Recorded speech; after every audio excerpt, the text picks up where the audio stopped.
Bonjour, bienvenue chez Malaika Immobilienne. Ici, on parle d'investissement immobilier et de réussite financière.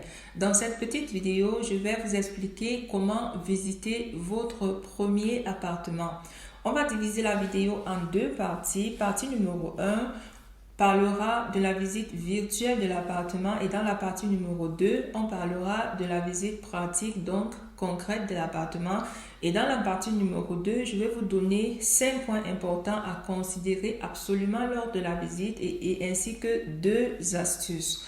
On va donc commencer par la partie numéro 1 qui est la visite virtuelle de l'appartement. Pendant la visite virtuelle de l'appartement, on doit surtout faire beaucoup de lectures et on doit lire 3 documents importants qui sont l'exposé, document numéro 2, le VEG protocole qui est en fait un protocole de la réunion que tous les propriétaires qui sont dans le bâtiment ont fait la dernière fois, et le document numéro 3 qui s'appelle en allemand le Teilungserklärung, qui est un document qui vous explique qui a quelle part dans le bâtiment, donc en d'autres termes, quel propriétaire a combien d'appartements dans l'immeuble. Donc, dans l'exposé qui est le document numéro 1, on trouvera, c'est une petite fiche détaillée qu'on trouve sur les sites de vente de points immobiliers comme ImmoVert ou ImmoScout et qui vous donne en fait des informations pertinentes concernant l'appartement. Ça peut par exemple vous donner la superficie de l'appartement, la position où se trouve l'appartement, donc le quartier. Ça peut vous donner les informations sur combien de temps est-ce que le locataire actuel est dans l'appartement, et aussi des informations concernant le type de chauffage ou le type d'énergie que consomme l'appartement en général, ainsi que plein d'autres informations. Quand on a fini de lire l'exposé qui est le document numéro 1, le prochain document à lire, c'est le VEG protocole, qui est en fait le rapport de la réunion que tous les propriétaires font une fois par an. Pourquoi est-ce que c'est important de lire ce document? Dans le VEG protocole, on trouvera des informations concernant des rénovations ou d'autres travaux à venir. Et généralement, quand il y a les rénovations à venir, dans le VEG protocole, on va également mentionner le coût approximatif de ces travaux. Et le VEG protocole nous indiquera aussi combien est-ce qu'il y a d'épargne dans la caisse d'épargne de l'immeuble qu'on appelle Rücklage. Juste pour vous donner un petit exemple, si par exemple il y a des rénovations à venir qui vont coûter comme 30 000 euros et que dans le VEG protocole, on se rend compte que dans la caisse actuellement, il y a juste 15 000 euros, c'est que c'est une très mauvaise nouvelle parce que le reste des 15 000 euros qui sont nécessaires pour accomplir ces rénovations sera partagé à tous les autres propriétaires d'appartements dans l'immeuble et ainsi vous pouvez vous retrouver en train d'acheter un appartement et devoir débourser encore des sommes de vos propres poches pour pouvoir financer les travaux à venir qu'on appelle, ces sommes que vous déboursez de façon extra s'appelle en fait Sonderumlage. Donc c'est bien important de bien lire son VEG protocole pour s'assurer que s'il y a les rénovations à venir, qu'on ait également assez d'argent dans la caisse pour pouvoir financer ces rénovations. Quand on a donc lu l'exposé et qu'on a lu le document numéro 2 qui était le VEG protocole, on passe maintenant au document numéro 3 qui est le Teilungserklärung. Le Teilungserklärung, en fait, c'est un document qui explique combien de propriétaires est-ce qu'il y a dans l'immeuble et qui détient combien d'appartements. Par exemple, ici dans le Teilungserklärung, moi, je détiens par exemple 6 appartements de 10 appartements. Je peux décider par exemple, je serai donc appelé propriétaire majoritaire et je peux décider par exemple des travaux à venir et vous imposer par vote, parce que je vais vous gagner pendant le vote, je peux vous imposer par vote de financer ces travaux pour le futur. Donc c'est important de prendre connaissance du Teilungserklärung et de s'assurer que dans l'immeuble où se trouve l'appartement que vous voulez acheter, qu'il n'y ait pas un propriétaire qui détient la majorité des appartements. Donc, c'était les 3 points de la partie théorique. On a dit qu'on avait 3 documents importants à lire, l'exposé, ensuite le VG protocole et enfin le Teilungserklärung. Et pour clôturer la partie théorique, quand on a fini de lire ces 3 documents, je vous conseille vivement d'utiliser ensuite Google Maps, qui est une petite application de Google qui va vous... avec cette application, vous pourriez voir où se situe exactement votre appartement.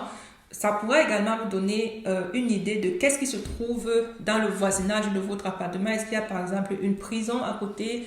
Est-ce qu'il y a par exemple une autoroute qui passe à côté? Est-ce qu'il y a par exemple une discothèque qui est directement placée à côté de votre maison, ou bien une usine comme une menuiserie qui va peut-être envoyer beaucoup de poussière ou bien faire de grands bruits? Donc c'est important d'utiliser Google Maps pour pouvoir compléter et clôturer la visite théorique. Donc, on a fini avec la visite théorique. Maintenant, on va passer à la visite proprement dite, donc la visite pratique. Mais avant de passer à la visite pratique, je vais vous parler, les amis, de 2 astuces. Astuce numéro 1. Après avoir terminé le travail théorique, c'est important d'aller visiter le bâtiment tout seul avant de le visiter ensuite avec le vendeur ou le courtier. Pour le faire, vous vous rendez carrément dans le quartier.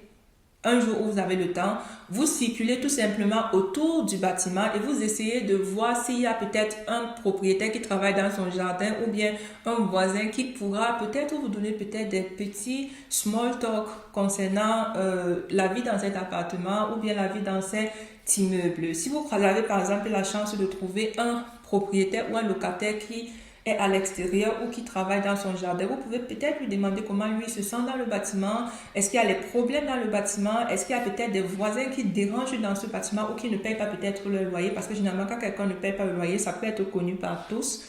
Donc, vous profitez pour demander ces informations et pendant cette visite toute seule là aussi, vous allez vous faire une idée vraiment à vous du feeling que vous avez quand vous êtes à côté de ce bâtiment et surtout, qu'est-ce qu'il y a comme infrastructure à côté de votre maison? Est-ce qu'il y a des écoles?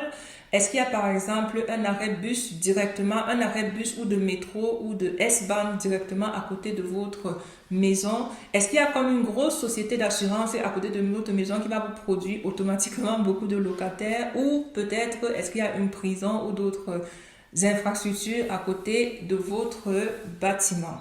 Donc ça, c'était l'astuce numéro 1. Visiter tout seul. Et astuce numéro 2, toujours aller à la visite pratique avec une deuxième personne. Ça, c'est important parce que parfois, surtout quand on fait une première visite, on peut avoir le stress de poser de bonnes questions au vendeur ou au courtier immobilier.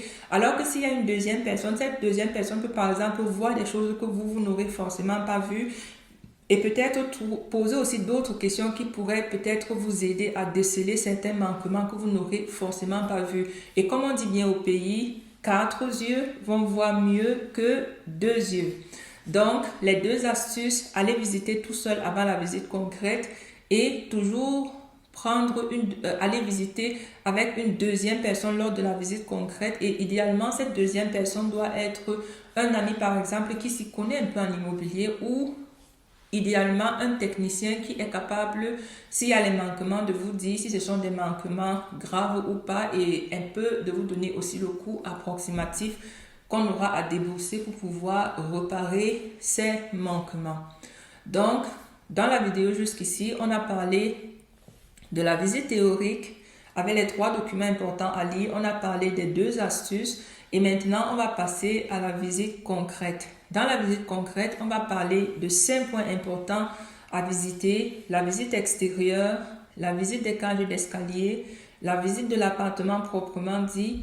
Dans le point numéro 3, je vais vous donner encore quelques détails de certaines choses importantes à visiter. Et le point numéro 5 parlera de la visite du sous-sol.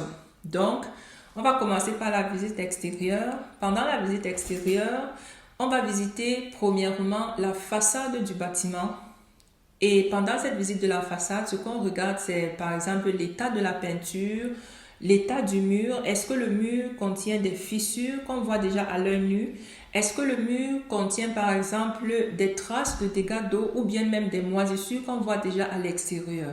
Donc pendant la visite de la façade, bien regarder ces points que je viens de citer, et c'est important vraiment de prendre le temps de visiter la façade parce que les réparations ou les travaux sur la façade peuvent coûter très cher. Quand on a fini de regarder cela, on passe maintenant à la boîte à lettres. En fait, un appartement ou un immeuble bien géré aura une boîte à lettres où les noms sont vraiment écrits à la machine et protégés de telle sorte que chacun ne puisse pas changer ces noms-là comme beau lui semble. Donc, des boîtes à lettres avec des noms bien écrits et bien couverts vont vous donner une idée de qui est le gestionnaire de ce bâtiment et comment il travaille.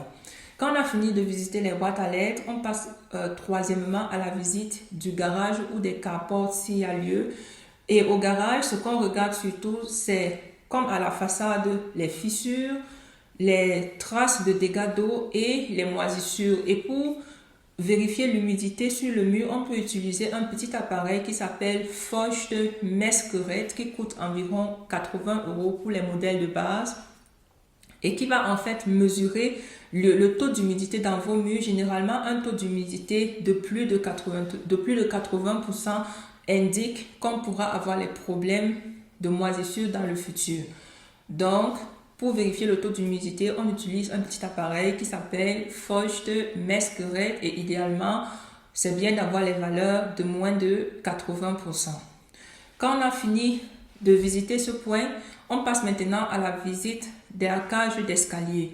Dans la cage d'escalier, on s'assure que les cages d'escalier sont propres. Si ce sont les escaliers en bois, on s'assure qu'en montant les escaliers, on n'a pas les bruits bizarres que les marches d'escalier font. Et on s'assure également qu'on n'a pas les bruits qui sortent des appartements voisins ou bien des odeurs nauséabondes par exemple qui sentent dans l'immeuble, ou peut-être les débris de cigarettes lancés de part et d'autre qui sont des petits indices qui montrent comment le bâtiment en général est géré.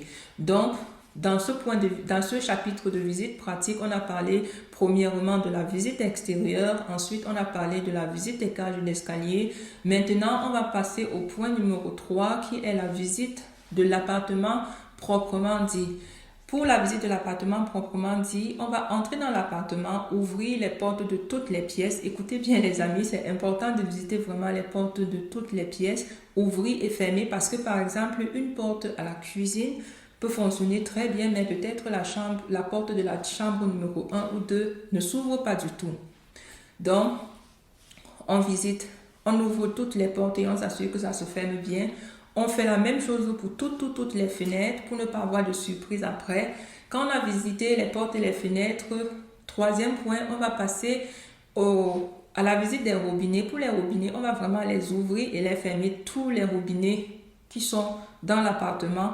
Pourquoi il faut faire ça? Il faut le faire pour s'assurer qu'on a un bon jet d'eau qui n'est pas entrecoupé. On s'assure de la qualité de l'eau qui sort. Est-ce que c'est une eau qui sort avec peut-être des débris de rouille ou bien une eau qui sort qui est très sale? Et on s'assure également que le robinet ne crie pas quand l'eau sort, parce qu'un robinet qui crie quand l'eau sort indique en fait qu'il y a quelque chose qui n'est pas correct dans les tuyaux qui conduisent à ce robinet. Quand on a fini de vérifier les robinets et l'eau dans la douche, on va continuer maintenant avec le chauffage. On va vraiment allumer le chauffage et le fermer, s'assurer que ça fonctionne bien. Ensuite, on va demander au propriétaire ou au vendeur de nous expliquer quand est-ce que les circuits électriques ont été vérifiés pour la dernière fois. Idéalement, un appartement bien géré aura un cachet qu'on appelle E-Tech qui va vous montrer quand est-ce que les circuits électriques ont été vérifiés pour la dernière fois et quand la prochaine vérification aura lieu. Mais c'est un cachet qui n'est pas obligatoire, mais le plus important, c'est vraiment de s'assurer que les circuits électriques fonctionnent bien. Mais quand vous n'êtes pas électricien, c'est mieux de demander s'il y a par exemple ce cachet qu'on appelle E-Tech qui nous explique quand est-ce que les vérifications ont été faites et quand les prochaines auront lieu. Si vous voulez avoir des informations supplémentaires et plus de détails concernant le E-Tech, je vous invite à revoir notre vidéo numéro 5 sur les risques de l'immobilier.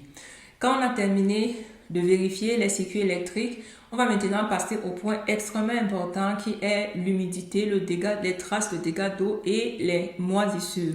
Comme au garage, on peut vérifier l'humidité, le taux d'humidité dans les murs avec notre petit appareil qu'on appelle Feuchtemessgerät. Et comme j'ai dit tantôt, on s'assure qu'on a un taux d'humidité idéalement de moins de 80%. Et s'il y a les moisissures, il faut faire attention parce que retirer les moisissures dans un mur, ça peut vraiment coûter extrêmement cher. Donc, dans cette visite pratique, on a parlé de la visite extérieure.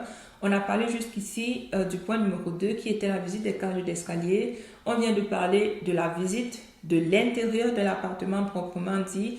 Et maintenant, on va passer au point numéro 4. Au point numéro 4, on va maintenant vérifier qu'il y a assez de prises dans l'appartement et surtout s'assurer qu'on a vraiment une prise pour la télé et qu'elle est placée au bon endroit. Par exemple, que la prise de la télé n'est pas placée derrière le lit et que l'endroit de la télé c'est à l'autre coin de la salle. Vérifier qu'on a des prises pour Internet et peut-être demander aussi au vendeur si on a peut-être un satellite au toit qui est déjà placé.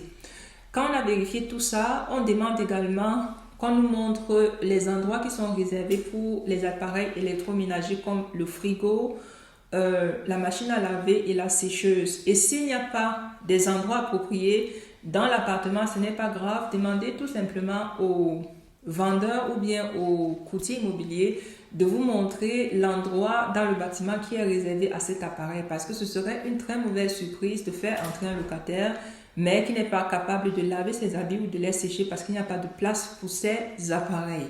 Donc, on vient de parler des 4 premiers points. On va clôturer maintenant avec le point numéro 5 qui me tient vraiment extrêmement à cœur et qui est très important, qui est la visite du sous-sol. Ce qui est extrêmement important de vérifier au sous-sol, c'est vraiment le taux d'humidité des murs.